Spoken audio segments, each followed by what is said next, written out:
하나님의 말씀은 에스겔서 36장 25절에서 31절까지 한번 보십니다.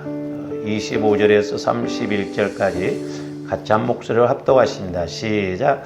맑은 물을 너희에게 뿌려서 너희로 정결하게 하되 곧 너희 모든 더러운 것에서와 모든 우상 숭배에서 너희를 정결하게 할 것이며 또 새 영을 너희 속에 두고 새 마음을 너희에게 주되 너희 육신에서 굳은 마음을 제거하고 부드러운 마음을 줄 것이며 또 내 영을 너희 속에 두어 너희로 내 율례를 행하게 하리니 너희가 내 규례를 지켜 행할지니라. 내가 너희 조상들에게 준 땅에서 너희가 거주하면서 내 백성이 되고 나는 너희 하나님이 되리라. 내가 너를 모든 더러운 데에서 구원하고 곡식이 풍성하게 하여 기근이 너희에게 닥치지 아니하게 할 것이며 또 나무의 열매와 밭의 소산을 풍성하게 하여 너희가 다시는 기근의 욕을 여러 나라에게 당하지 아니하게 하리니 그때에 너희가 너희 악한 길과 너희 좋지 못한 행위를 기억하고 너희 모든 죄악과 가증한 일로 말미암아 스스로 믿게 보리라. 아멘.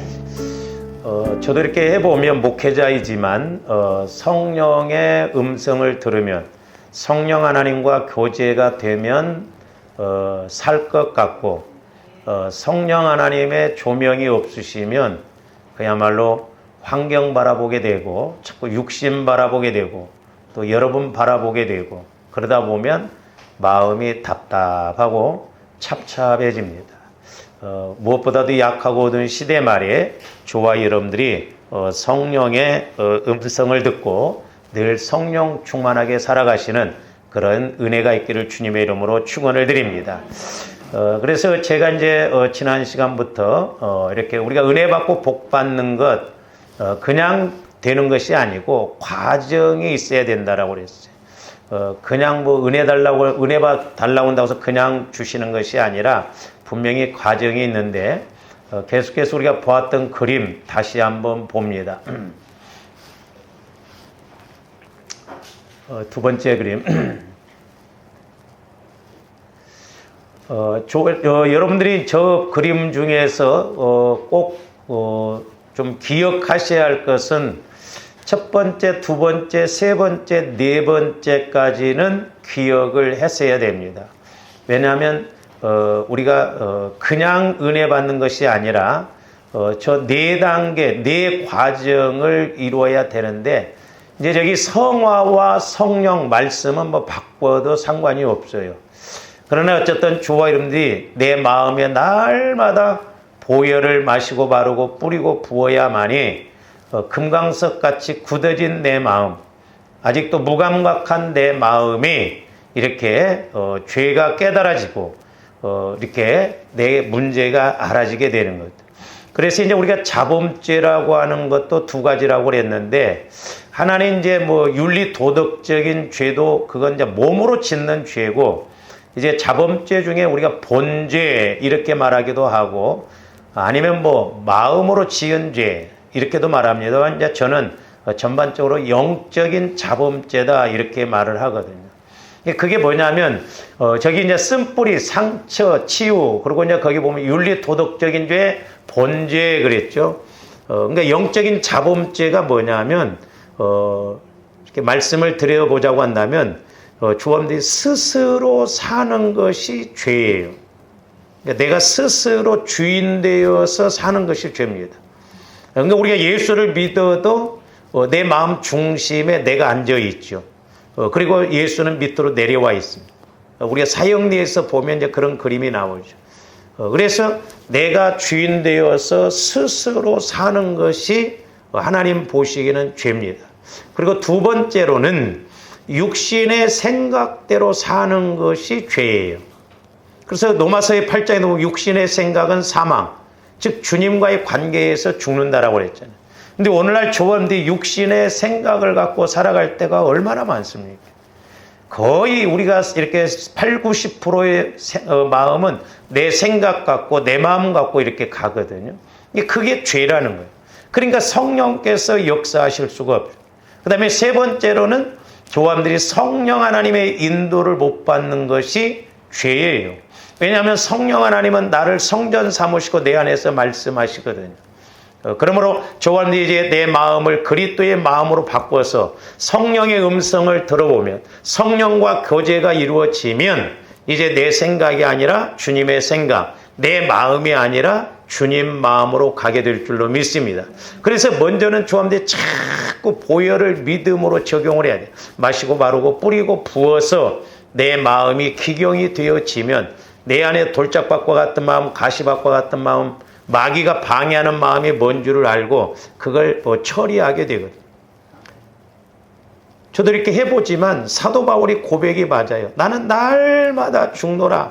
내가 죄인 중에 괴수다. 저도 목회자이지만 될 때보다는 안 될 때가 훨씬 더 많습니다. 그러니 여러분들은 오죽하겠어요.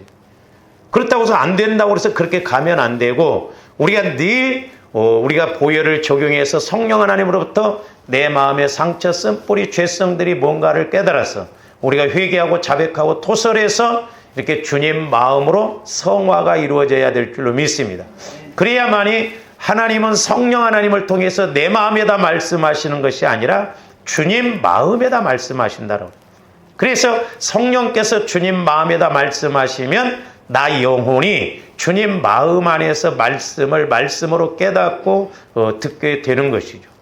그래서 오늘 본문 말씀에도 보면은 지난 시간에도 말씀을 드렸습니다만은 하나님께서 맑은 물, 여기서 맑은 물은 뭐 보혈을 상징하기도 하고 성령을 상징하기도 뭐 말씀을 상징하기도 한다고 하는데 두 가지를 이렇게 깨끗하게 한다고 그랬죠.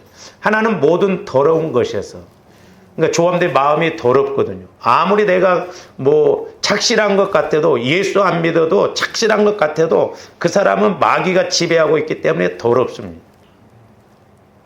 우리가 예수를 믿어도 성화를 이렇게 이루지 못하면 내 마음이 더럽거든요. 그래서 우리 예수님도 귀신을 쫓을 때는 항상 더러운 귀신아 그랬어요. 그래서 우리 마음이 더럽고 악하고 어둡기 때문에 성령께서 역사를 못하시거든요. 그래서 조합들 철저하게 보혈과 성령을 통해서 내 마음이 이렇게 회개가 이루어지면 그 다음에 이제 26절에 보니까 새 영을 너희 속에 두고 새 마음을 너희에게 주되 그랬죠. 그러니까 저기 보면 이제 성화에 해당되죠. 새 마음은 주님 마음, 거룩한 마음, 깨끗한 마음, 온전한 마음. 그래서 내 마음이 주님 마음으로 되어지면 성령께서는 새 영이신 성령께서 분명히 말씀해 주십니다.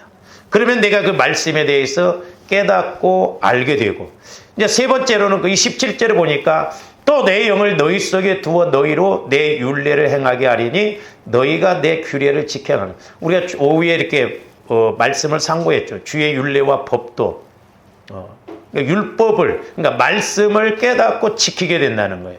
그러니까 25절, 26절이 이루어지지 아니하면 이스라엘 백성들이 말씀을 깨닫지 못하고 순종하지 못하듯이 오늘날도 마찬가지입니다.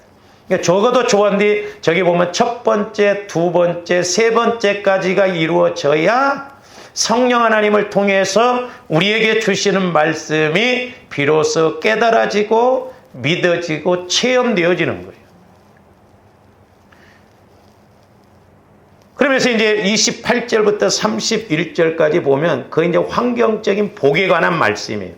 그래서 복을 받는 것, 열매를 맺는 것, 그냥 예수 믿는다고 몇 마디 기도한다고 그래서 그냥 하나님이 자동 판매기처럼 그렇게 역사하시는 것이 아니라 저 과정을 거쳐야만이 이제 비로소 조함들 은혜 받고 복을 받을 수가 있다라고 하는 것입니다. 그래서 이제 우리가 지난 시간에 변화까지 이제 상고를 했는데, 여러분들 이제 저기 보시면 성령, 말씀, 이제 저 단계, 네 단계까지는 적어도 우리가 기본적으로 와야 된다고 그랬어요. 그럴 때 이제 예수님을 우리가 만나든지, 아니면 말씀이 깨달아듣든지, 아니면 성령의 음성이 이렇게 들려지거든요. 그럴 때 내 생각이 바뀌어지고, 내 마음이 변화가 일어나고, 내 행동이 이렇게 달라지는 것을 볼 수가 있습니다. 또 그렇게 될 때 이제 오늘 들고자 하는 말씀은 뭐냐면 성장이에요. 성장. 저와 여러분들이 구원받았으면 분명히 성장해야 될 줄로 믿습니다. 근데 참 안타까운 것은 오늘날 우리가 예수를 믿어도 수십 년을 믿어도 변화가 안 일어나니까 성장이 안 이루어지죠. 그건 왜 그래요? 여전히 내 마음, 내 생각 갖고 신앙생활하기 때문에 그냥 내 나름대로 믿기 때문에 그렇다. 그러나 좋아하는데 분명히 성령의 음성을 듣고 성령을 통해서 말씀을 받으면 변화가 일어날 뿐만 아니라 조금씩이라도 성장하는 것을 볼 수가 있습니다. 그래서 에베소서 4장 13절에서 15절도 한번 봅니다. 여러분들 이제 13절 말씀, 제가 기도할 때마다 성령께서 우리 교회에게 자주 주시는 말씀이 저 말씀이거든요.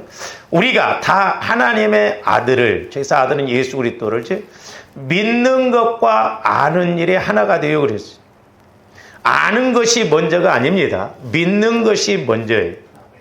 저와 여러분들이 알고 믿으려고 하면 이 말씀은 죽었다 깨나도 안 믿어져요. 박사 100개를 동원해도 안 믿어집니다. 어떻게 죽은 자가 살아나고 보리떡 5개와 물고기 2마리로 5,000명을 먹고도 12광주리가 남습니까? 그러니까 우리는 일반적인 믿음, 지식적인 믿음, 한정적인 믿음, 이 믿음으로 믿으려니까 안 믿어지는 거예요.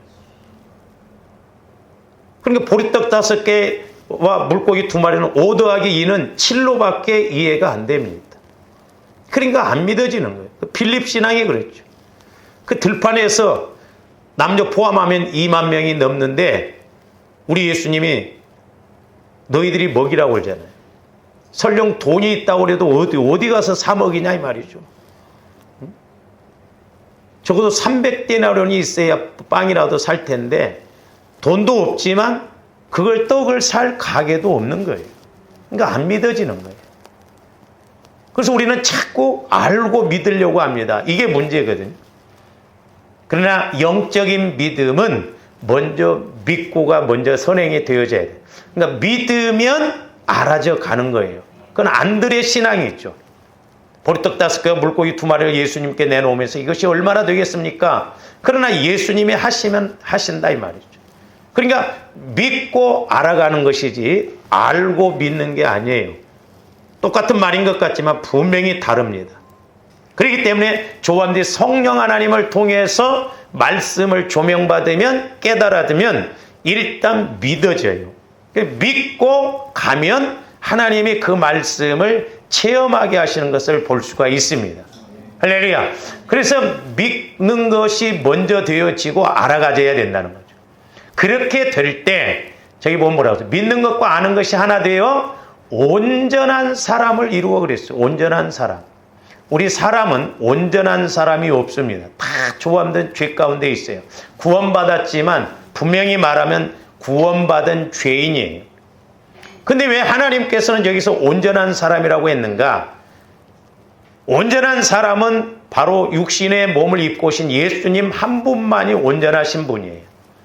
그러니까 오늘날 조합들이 예수 그리스도의 마음 안으로 들어가면 내 마음이 아니고 예수 그리스도의 마음 안에 거한 것이기 때문에 온전한 마음이 되어져서 온전한 마음 속에서 움직일 때 온전한 사람이 되어지거든. 그러니까 말씀이라고 하는 것도 그리스도의 마음 안에서 믿고 알아갈 때 내가 온전히 믿어질 뿐만 아니라 온전한 사람으로서 나아가게 되는 거예요. 그래서 온전한 사람을 이루어 그리스도의 장성한 분량이 충만한 데까지 이르러라는 거예요. 그러니까 조합이 그리스도의 마음을 가지고 말씀을 믿고 체험할 때 이제 나 영혼이 그리스도 마음 안에서 늘 자라나게 되는 거예요. 그 온전한 사람으로서 자라나는 거예요. 그래서 그리스도의 충만한 데까지 이른다는 거죠. 지식 갖고 자라나는 게 아니에요. 우리가 오해하면 안 됩니다. 예수를 20년, 30년 믿어도 안 자라날 수가 있다 이 말이죠. 그러나 조합이 내 마음이 아니라 주님 마음으로 성화를 시켜서 성령을 통해서 말씀을 받으면 말씀을 깨달으면 믿어지고 믿어질 뿐만 아니라 알아지는 거예요. 그럴 때 내 영혼이 예수 그리스도 안에서 자라나면서 이제 이렇게 많은 열매를 맺고 그리스도의 충만한 데까지 이룰 수가 있다라고 하는 것입니다. 그 다음에 14절 봅니다. 이는 우리가 이제부터 어린아이가 되지 아니하여 사람의 속임수와 간사한 유혹에 빠져 온갖 교훈의 풍조에 밀려 요동하지 않게 하려 함이라. 그러니까 오늘날 예수를 믿어도 조금도 믿음이 자라나지 아니하면 어린아이 신앙, 즉 육신적으로 신앙생활하는 것은 고린도서 3장에서 사도 바울이 말했듯이 어린아이 신앙이라고. 그러니까 어린아이는 쉽게 그냥 유혹을 받죠. 뭐 과자 사주고 돈 좀 주면 그냥 뭐 낯선 사람이 뭐라고 그래도 따라갈 수가 있잖아요. 그러니까 오늘날도 조금도 예수를 믿어도 믿음이 자라나지 아니하면 분별력이 없습니다. 그러니까 세상에 나가서도 누가 뭐라고 이렇게 하면 돈 번다더라, 이렇게 하면 막 어쩐다더라 하면 거기에 훅 빠지거든. 우리 속으면 안 돼요. 그렇게 돈 잘 벌 것 같으면 자기들이 다 하지 뭐하러 우리한테 소개시키냐 이 말이요. 조화 이름들한테 소개 안 시켜요. 사기 치려고 하니까 소개를 시키는 것이지. 우리 목사님들도 이렇게 코인에 빠진 목사님들이 있어가지고 그냥 몰빵하시는 목사님도 있어요. 제가 아는 목사님. 8,500원짜리가 35원간. 자기가 투자한 건 이야기는 하는데 자기 딸이 투자한 건 한 1억 5천 되는데 다 날아가 버렸다는 거죠. 그러니까 아니에요. 근데 우리 예수 믿는 사람들이 왜 그렇게 다단계에 많이 빠지냐 이 말이에요. 왜 우리 예수 믿는 사람들이 그런 것에 빠지냐 이 말이죠. 결국 도둑질하고 죽이고 멸망시키려고 하거든. 또 그렇게 돈 벌면 모아지지도 않아요. 버는 것도 중요하지만 쓰는 것이 더 중요하다는 걸 알아야 돼. 그러니까 마귀가 이렇게 조함들을 자꾸 세상 것에 밀려가게 하고 이렇게 하면 돈 번다더라, 이렇게 하면 막 돈 번다더라. 우리 목사님들이 좀 단순하고 순수하거든요. 저도 과거에 이런 것 안 겪어봤으면 우리 목사님 한 분이 저한테 막 목사님 진짜 좋은 것 하나 소개시킬 텐데 그래서 나는 뭔가 했더니 막 1,300만 원만 입금하면 한 달에 70만 원씩 나오는데 목사님들이 한 달에 70만 원씩 어디서 오면 얼마나 감지덕지예요. 근데 가만히 생각해 보니까 내 돈 넣어놓고 내가 빼먹는데 그게 뭐가 좋은 거냐 이 말이죠. 얼마 전에 물어보니까 다 나가리 됐다. 그러니까 우리 목사님들도 막 친한 목사님들한테 속에서 했고 막 다 손해보게 만든 거예요. 얼마나 안타깝냐 이 말이죠. 조금도 속으면 안 돼요. 우리 분별을 잘해야 될 줄로 믿습니다. 그러면서 15절이 뭐라고 하세요? 오직 사랑 안에서 참된 것을 하여 범사에 그에게. 그러니까 우리가 사랑 안에 들어가서 예수님 사랑 안에서 또 자라나야 될 줄로 믿습니다.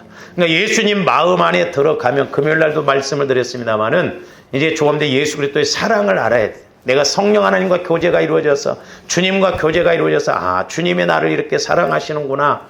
그렇게 해서 자꾸 자라나야 돼. 그러니까 이렇게 자라나는 것이 아까 13절에서 보았듯이 믿는 것과 아는 것이 하나 되어져야 그리스도의 장성한 분량에까지 자라날 수 있고 또 하나는 그리스도의 사랑 안에 들어갈 때 진정으로 이렇게 자라날 수가 있다라고 하는 것입니다.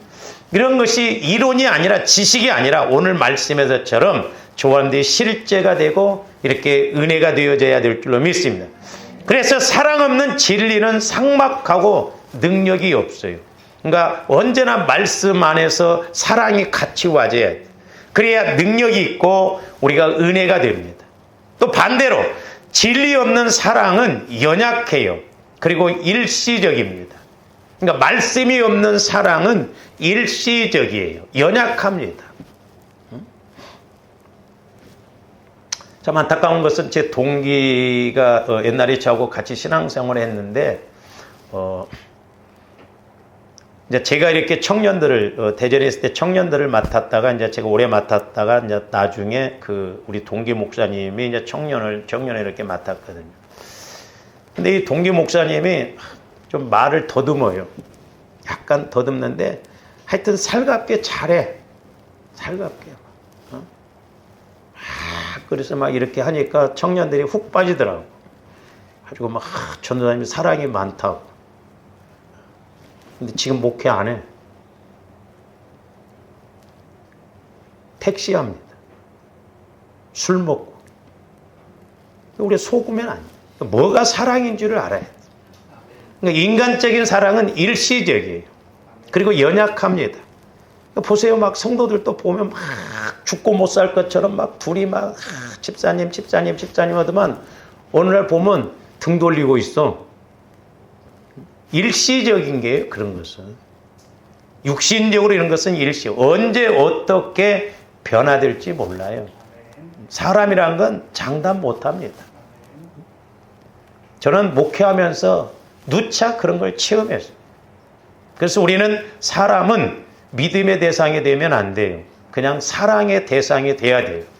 할렐루야. 우리 목사님들도 막 성도들이 나가고 그러면 얼마나 가슴 아파하는지 몰라요.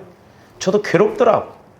끝나고서 뭐 괴로운다고 해서 다시 돌아온 것도 아니고, 그래서 제가 그 부분에 대해서 넘어섰어요. 나간 것에 대해서 그냥 그날로 끄시고, 또 들어온다고 하면 뭐 말리지 말고 그래야지. 막 거기에 연연하면 저 성격상 저도 병나요. 지금도 힘들어 죽겠는데 병나. 저도 그거 뛰어넘기가 어렵습니다.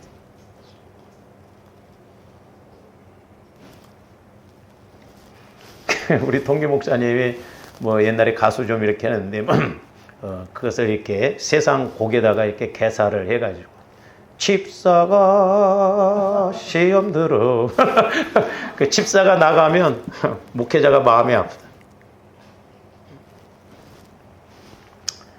그래서 조합들이 분명히 성장을 해야 돼요.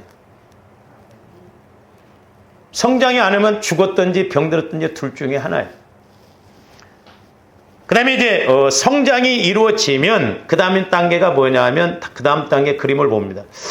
제가 여러분들한테 그걸 나눠줬는데 헌신에 있어서 그림 다시 한번 보여줘요.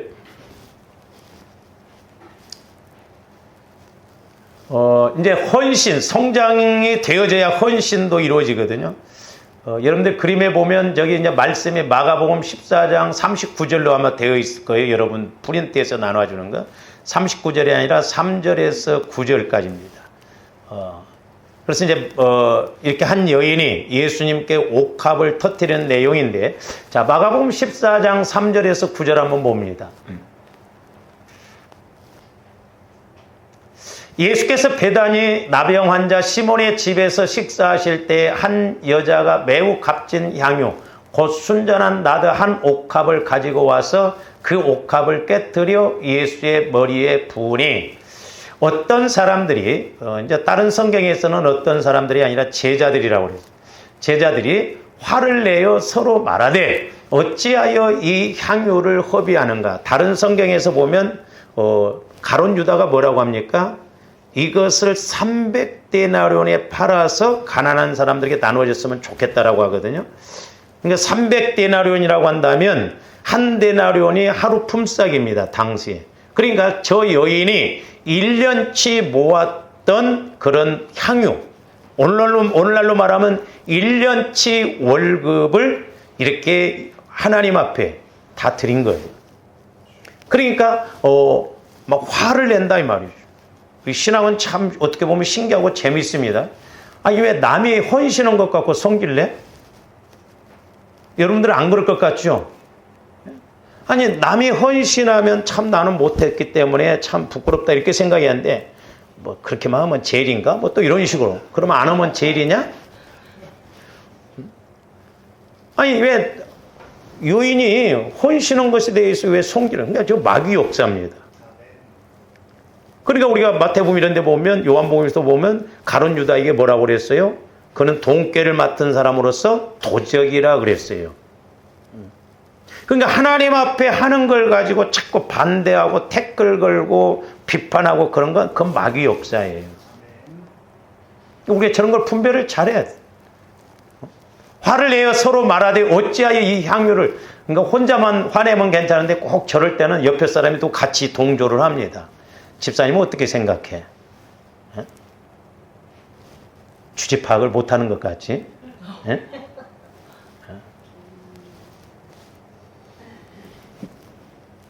주제를 누가 더 잘 파악하고 있나? 그 다음 계속 봅니다. 이 향유를 300데나리온 300데나리온 이상에 팔아 가난한 자들에게 줄 수 있겠도다 하며 그 여자를 막 이제 또 책망을 해요. 이걸 팔아서 가난한 사람들을 도와주면 좋은데 뭐로 예수라고 하는 그 사람 그 머리에 막 쏟냐 그 시기에. 육신적으로 보면 저 말이 맞습니다. 가난한 사람에게 돕는 것이 맞는 것이죠. 근데 영적으로 보면 순서가 있고 때와 기회가 있는 걸 알아야 돼요. 그래서 저와 여러분들이 지난번에도 제가 말씀을 드렸습니다만 우리는 신앙생활에서 첫 번째로는 영적인 기본을 잘 알아야 된다고. 기초. 그 다음에 두 번째로는 영적인 공식을 잘 알아야 돼요. 마태복음 15장에 보면 가난한 여인이 예수님께 이렇게 자기 딸이 귀신 들렸을 때 찾아오잖아요. 먼 데서. 그러니까 막 내 딸을 불쌍히 여겨달라고 나를 불쌍히 여겨달라고 나는 이스라엘 집에 잃어버린 양에는 보냄을 받지 않았다고 딱 잘라 말하잖아요.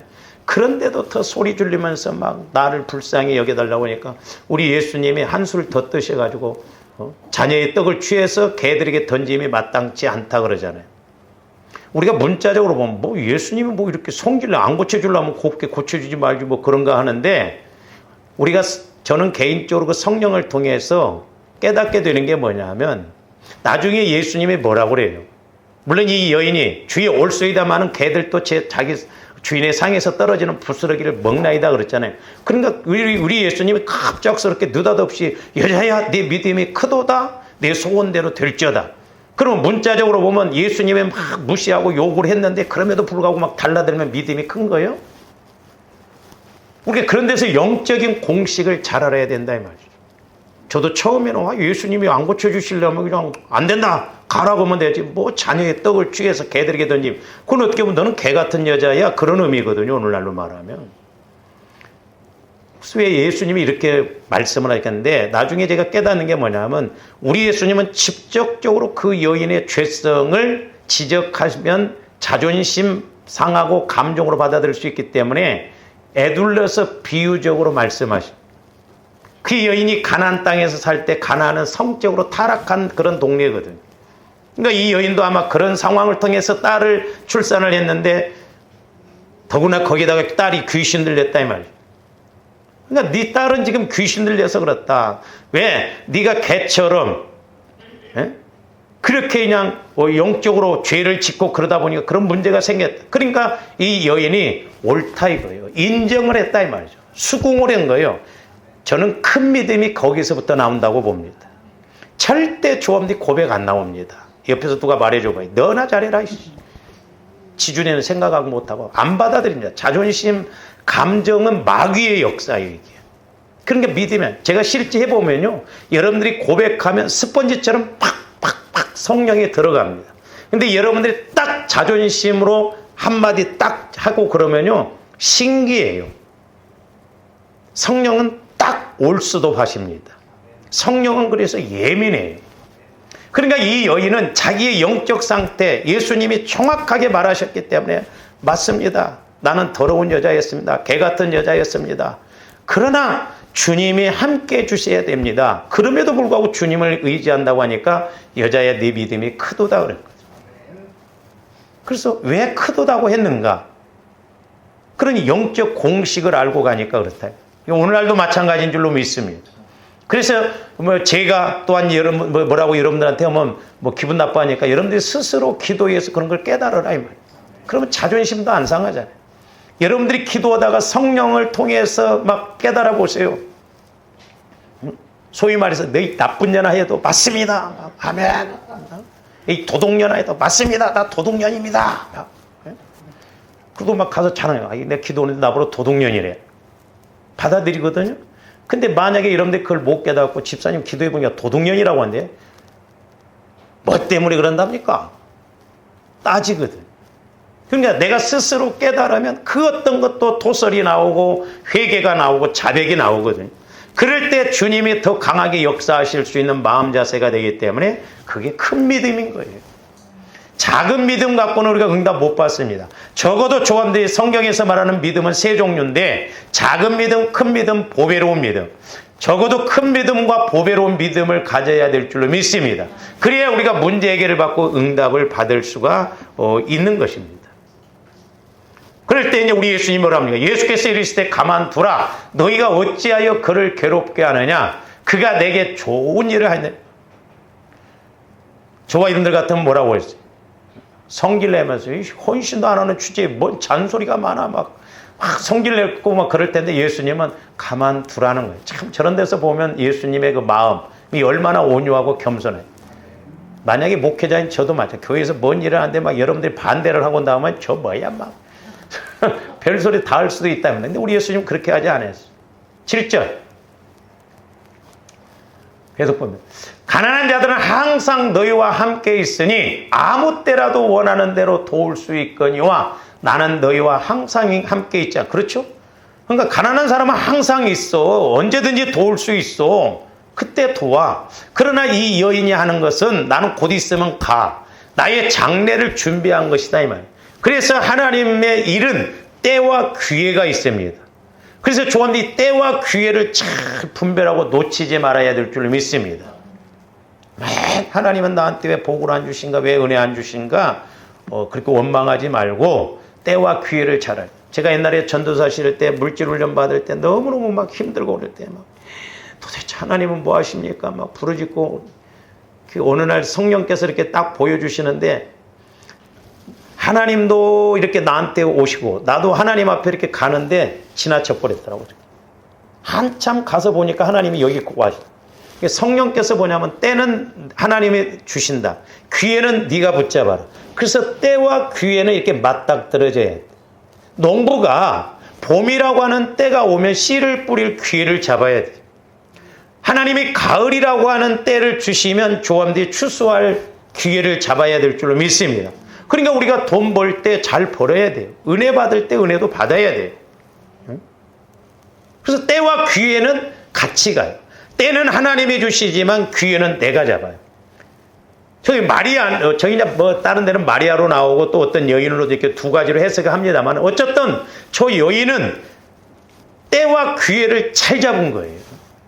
그러니까 때와 기회를 잘 잡는 것도 성령의 인도가 있어야 될 줄로 믿습니다. 그러면서 그는 힘을 다하여 내 몸에 향유를 부어 내 장례를 미리 준비하였느니라.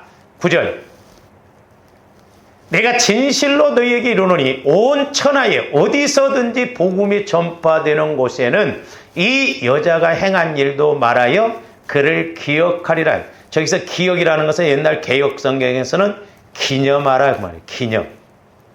그러니까 저 여인이 예수님이 뭐 돌아가실지 안 돌아갈지 그건 몰랐을 거예요.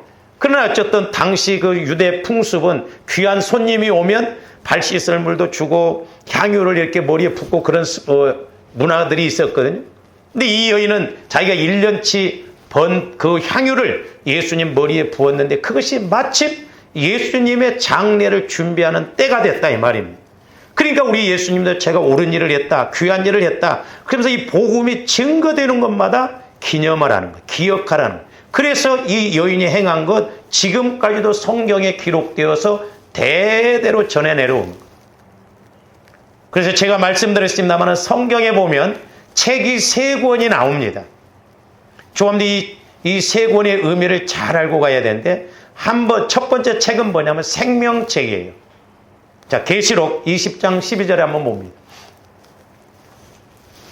또 내가 보니 죽은 자들이 큰 자나 작은 자나 그 보좌 앞에 서 있는데 책들이 펴 있고 책들 복수의 복수 책들이 펴져 있는데 그 앞에 서 있는데 책들이 펴 있고 또 다른 책이 펴졌으니 곧 생명책이라. 생명책. 이 생명책은 뭐냐면 저와 여러분들이 예수 믿으면 내 이름 석자가 하나님 생명책에 똑똑하게 기록되어 있어야 돼요. 이홍규 고수호. 죄송해요. 이렇게 앞에 앉아 계시기 때문에. 근데 고정옥이냐, 고용육이냐. 이름이 희미하면 안 돼요. 이름이 생명책에 확실하게, 내 이름 석자가 확실하게 있어야 돼. 제가 무당은 아닌데, 때로는 이름만 딱 대도 그 사람 영적 상태가 딱 나올 때가 있거든요. 그 신기해. 그러니까 옛날에 제가 이렇게 이제 집회 갔을 때 그 사모님이 그러시더라고요.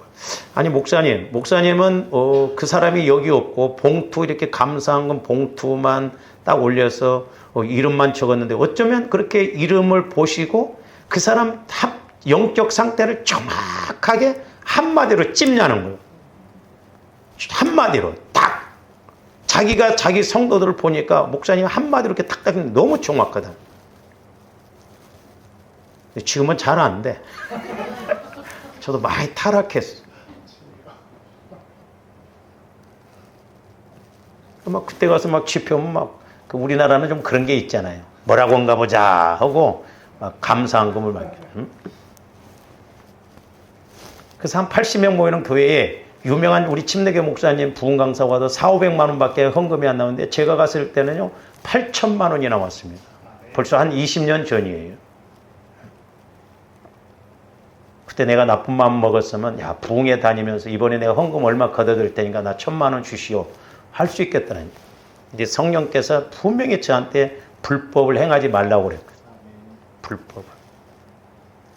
돈 받고 기도해주고 그러니까 100% 불법이에요. 성도들이 은사 받아가지고 교회 안 다니고 집에서 가정재단 쌓아놓고 기도나 해주고 이런 거 전부 불법입니다. 그건 불법이에요. 그러니까 조합들 생명책에 내 이름이 확실하게 적혀져 있어야 돼. 그때 가서 울고불고 막 내가 신앙생활을 주은교회에서 몇 년을 했는데 왜 그럴 수가 있는가? 소용없어요. 하나님은 정확해요. 옛날에 제가 이렇게 한참 기도할 때 그 조합들 모든 것이 비디오 테이프에 이렇게 막 찍히더라니까. 속일 수가 없어요. 그 다음에 두 번째 책은 뭐냐면 자기 행위를 따라 책들에 기록된 대로 심판을 받아요. 조합대 행위가 전부 책에 기록된다는 거예요. 행위대로. 그래서 가끔 뭐 지옥을 봤더니 막 말로 죄를 많이 진 사람은 막 갈고리로 막 입술을 막 해서 막 달아놓은 것처럼 그렇게 달아놓고 그런다고 그러잖아요. 행위, 내가 행위로 지은 죄에 대해서 아까도 말씀드렸습니다만은 제가 옛날에 이렇게 보니까 막 비디오 테이프처럼 하얀데 막 돌아가더라고 이렇게. 그러면서 내가 죄를 짓고 뭐 때로는 먼저 집사람하고 싸우고 막 싸울 때도 있잖아요. 그럼 막 구멍이 뽕뽕 나 이렇게. 그때가 엉겁게를 기도하면서 하나님 저 어떻게 해야 되겠다. 제 안에서 성에 떼워야지 이놈아 그러더라고. 그러면서 시골이 그 문 뭐 옛날에 우리 시골서는 이렇게 대나무로 이렇게 문이 돼가지고 그 종이를 이렇게 붙였거든요. 근데 1년에 2번씩 새로 갑니다. 구정하고 설 때. 근데 어린아이들이 있는 집안에는 애들이 막 침을 끄면 그냥 구멍이 뚫려버려요. 그러면 그보다 더 크게 때우거든요, 이렇게. 그 회개예요. 근데 지저분하더라고. 그 부분에 대해서는 상급이 없대요. 근데 어떤 이제 비디오 테이프 볼 땐 깨끗이 돌아가더라니까. 그게 상급이에요. 근데 제가 또 하나 거기서 봤던 게 뭐냐면 조아름들이 회개를 했어야 하는데 회개를 않고 그걸 안고 돌아가더라고. 그러니까 이게 썩은 것이 있으면 수십 년 신앙생활에도 그게 썩더라고요. 썩고. 그래서 날마다 우리가 영으로만 해결해놔도 다행이더라고. 예? 영으로만 해결해놔도. 그러니까 회개를 해서 영만 돼도 내일부터는 플러스라고 할 수 있잖아요. 근데 우리는 그렇게 됩니까? 플러스는 거의 없고 맨 마이너스. 예? 야구판으로 보여주시더라니까. 오늘 또 키껏 했는데 마이너스 4가 된대. 마이너스 7, 마이너스 6, 마이너스 5. 그런 것이 돌아가다 보니 하나님 앞에 가서 우리가 뭔 상급을 받을 수 있냐. 그래서 조합대 행위에 대해서 다 기록이 되어 있어. 속일래야 속일 수가 없어. 그 다음에 세 번째로는 이제 기념책이에요. 아까 마리아처럼 이렇게 신앙생활하면서 감동이 되고 기록할 만하고 기념할 만한 것. 자, 말라기에서 3장 16절 한번 봅니다. 그때 여호와를 경외하는 자들이 피차에 말하매 여호와께서 그것을 분명히 들으시고 여호와를 경외하는 자와 그 이름을 존중히 여기는 자를 위하여, 우리가 여호와 이름을 존중히 여기고 경외하고 이런 사람들을 위하여 여호와 앞에 있는 무슨 책에? 기념책에 기록했다. 그러니까 마리아가 예수님을 잘 섬기고 이렇게 옥합을 터뜨린 것 기념될 만하다 이 말이죠. 그러니까 복음이 증거되는 것마다 기념을 하는 거예요. 그래서 저와 여러분들이 하나님 앞에 갔을 때 적어도 좀 기념책에 내 이름이 한 번이라도 올라가 있어야 될 줄로 믿습니다. 할렐루야. 근데 한 번도 기념될 만한, 기억할 만한 것이 없다고 한다면 우리가 상급을 제대로 받겠냐고. 실제요, 실제. 이론이 아니고 실제다. 그래서 생명책, 행위책, 기념책이 천국에 있다는 것. 그래서 저와 여러분들이 생명책에도 내 이름이 기록되어지고 좋은 행실을 따라 했던 그런 행위책에 이렇게 칭찬 듣는 그런 것이 기록되어지고 또 기념될 만한 그런 일을 함으로 말미암아 저와 여러분들이 이 땅에서도 하나님 앞에 가서도 복을 받고 쓰임받는 그런 은혜가 있기를 주님의 이름으로 축원을 드립니다. 그렇게 했을 때 이제 마지막에 하나님께서 우리가 이 땅에서도 복을 받도록 하는 것인데, 다시 도표로 가서 봅니다. 이제 마지막 오늘 결론이에요.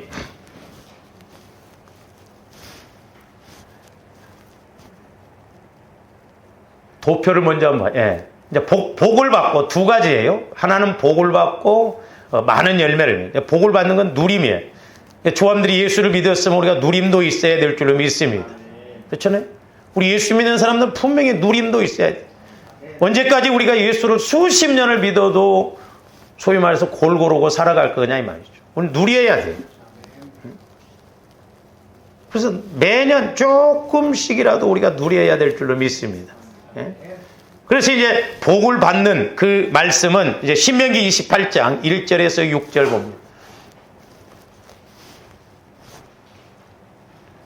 네가 네 하나님 여호와의 말씀을 삼가 듣고 내가 오늘 네게 명령하는 그의 모든 명령을 지켜 행하면 네 하나님 여호와께서 너를 세계 모든 민족 위에 뛰어나게 하시고, 하나님이 주시는 복은 세계에서 뛰어난 사람이더라고요. 사실 우리가 이런 은혜와 복을 받기를 주님의 이름으로 축원을 드립니다. 좀 젊은 사람들이, 자녀들이 세계적으로 유명한 그런 사람이 되면 얼마나 좋겠어요. 저도 처음에는 거창하게 우리 교회 3333 법칙, 세계에서 뛰어난 사람 3사람, 한국에서 뛰어난 사람 3사람. 근데 여러분들 거꾸로 가면 어떨까? 한국에서 제일 못 사는 사람 3사람, 제일 속 썩인 사람 3사람. 그렇게 되면 안 되겠죠. 계속 봅니다. 2절. 네가 네 하나님 여호와의 말씀을 청종하면 이 모든 복이 네게 임하며 네게 이르리니 성읍에서도 복을 받고 들에서도 복을 받을 것이며, 계속 있습니다. 네 몸의 자녀와 네 토지의 소산과 네 짐승의 새끼와 소와 양의 새끼가 복을 받을 것이며 네 광조리와 떡반죽 그릇이 복을 받을 것이며 네가 들어와도 복을 받고 나가도 복을 받고 앉아도 복을 받고 서도 복을 받고 말을 해도 복을 받고. 할렐루야. 그래서 여러분들은 돈 벌면서 돈 버시기를 주님의 이름으로 축원을 드립니다. 모세의 어머니 미리암은 돈 벌면서 돈 벌었어요. 왜? 모세 키우면서 양육비 안 들어갔어. 그게 돈 번 거예요. 그리고 애굽의 공주에게 양육비를 받았어. 그게 돈 버는 것이더라고.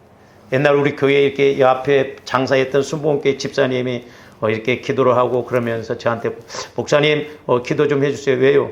제게 돌산이 있는데 그걸 파내고 거기다 좀 집을 지려고. 나중에 이렇게 말 들어보니까 기도가 그런 기도가 나왔어. 네가 돈 벌면서 돈 벌었지 않냐. 그 돌산을 파내려면 돈이 들어. 근데 어떤 사람이 돈이 필요하다고 돈을 주고 그 돌산에 돌을 다 캐나갔대.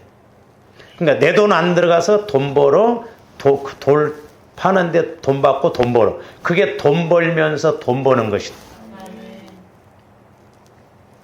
조함들이 뭘 하더라도 돈 벌면서 돈 버시기를 주님의 이름으로 축원을 드립니다. 응? 그래서 좀 우리가 뭐 사고가 나도 막 보험료를 2중, 3중으로 받고 그래야 되는데 사고 나가지고 2중, 3중으로 돈이 나가버리네. 그러면 안 된다. 희한하게 사고 났는데 멀쩡하고 막 보험금 막 수천만 원 받고. 그런 좀 기적을 체험해야지. 이제 그러려면 조함들이 아브라함과 같은 복을 받아야 되는데, 자, 갈라디아서 3장 5절에서 9절도 봅니다. 너희에게 성령을 주시고, 보세요. 조함들에게 이런 복을 받으려면 성령의 인도를 받아야 돼. 꼭 성령의 인도를 받도록 노력하고 우리가 애써야 돼. 너희 가운데서 능력을 행하시는 이의 일이 율법의 행위에서냐 혹은 듣고 믿음에서냐. 아브라함이 하나님을 믿음에 그것을 그에게 의로 정하셨담. 그러니까 아브라함이 하나님께서 말씀할 때 그대로 믿었어요. 그러니까 오늘날도 성령께서 조함들에게 주신 말씀을 그대로 믿으면 아브라함과 같은 복이 임할 줄로 믿습니다. 계속 봅니다. 실제 저런 것이 실질적으로 돼요. 그런데 믿음으로 말미암는 자들은 아브라함의 자손인 줄 알지어다. 또 하나님이 이방을 믿음으로 말미암아 의로 정하실 것을 성경에 조함들이 이방인이었어. 근데 조함들에게도 아브라함의 복을 받았을 때 은혜를 주셨다는. 아브라함에게 복을 전하되 모든 이방인이 너로 말미암아 복을 받으리라 하였느니라. 9절. 그러므로 믿음으로 말미암는 자는 믿음이 있는 아브라함과 함께 복을, 아브라함이 받은 복처럼 우리도 믿음이 있으면 아브라함과 같은 복을 받는다는. 그래서 14절이 뭐라고 그랬어요? 이는 그리스도 예수 안에서 아브라함의 복이 이방인에게 미치게 하고 또 우리로 하여금 믿음으로 말미암아 성령의 약속, 그러니까 성령의 약속을 받으면 말씀을 믿어져요. 말씀이 믿어집니다. 그러면 우리들도 그 믿음 따라가면 하나님께서 아브라함과 같은 복을 주신다라고 하는 것입니다. 할렐루야. 그러면서 히브리서에서도 아브라함의 복에 대해서 말씀입니다. 히브리서 6장 13절부터 봅니다. 하나님이 아브라함에게 약속하실 때 가리켜 맹세할 자가 자기보다 더 큰 이가 없으므로 자기를, 그러니까 하나님이 맹세할 자가 없잖아요. 하나님이 제일 크신 자예요. 이르시되 내가 반드시 너에게 복 주고 복 주며, 저기도 복 주고 복 주며, 엉뚱한 거 구하지 말고 좀 저런 것을 인용해서 하나님 나에게 복 주고 복 주시며 들어가도 복을 받고 나가도 복을 받고 앉아도 복을, 그럼 그렇게 해봐. 안 주면 가만히 안 있을 것입니다. 협박, 반협박. 그래서 너를 번성하게 하고, 저기 보면 강조잖아요. 번성하게 하고 번성하리라. 번성하게 하고 번성하리라. 하나님 말씀은 저렇게 기록만 해놓으시면 뭐합니까? 저 말씀이 내 안에 들어와 계시게 하셔요. 그러면서 뭔가 야곱처럼 그렇게 할 때, 야곱도 말씀 붙들고 그때 형한에서 살아났거든요. 15절. 그가 이같이 오래 참아 약속. 아직 여러분들이 복을 못 받으면 기다려. 죽을 때까지 복을 못 받으면 죽을 때 따져. 그러나 아직도 기회가 있어. 안 죽었으면. 할렐루야. 하나님은 하루에도 천년을 해도 못할 그런 일을 이루실 수가 있어요. 그 다음에 이제 많은 열매를 맺는데 마태복음 13장 23절 한번 봅니다. 좋은 땅에 뿌려졌다는 것은 말씀을 듣고 깨닫는 자니, 전부 말씀과 연결되는 거잖아요. 어떤 것은 100배, 어떤 것은 60배, 어떤 것은 30배가 되느니라 하시더라. 할렐루야. 그래서 은혜 받고 복 받는 것은 그냥 되는 것이라 이런 과정을 통해서 복을 주신다는 것을 믿고 우리들도 이와 같은 은혜와 복이 있기를 주님의 이름으로 축원을 드립니다. 기도하십니다. 사랑의 주님, 하나님의 말씀은 말이 있지 않고 능력이 있다고 하셨는데 저희들 이제 늘 말씀을 체험하고 또한 복을 받을 수 있도록 먼저 우리가 믿음의 그릇을 준비하여 우리들도 아브라함과 같은 복을 받고 쓰임받고 영광 돌리게 하여 주시옵소서. 예수님 이름으로 기도하옵나이다. 아멘.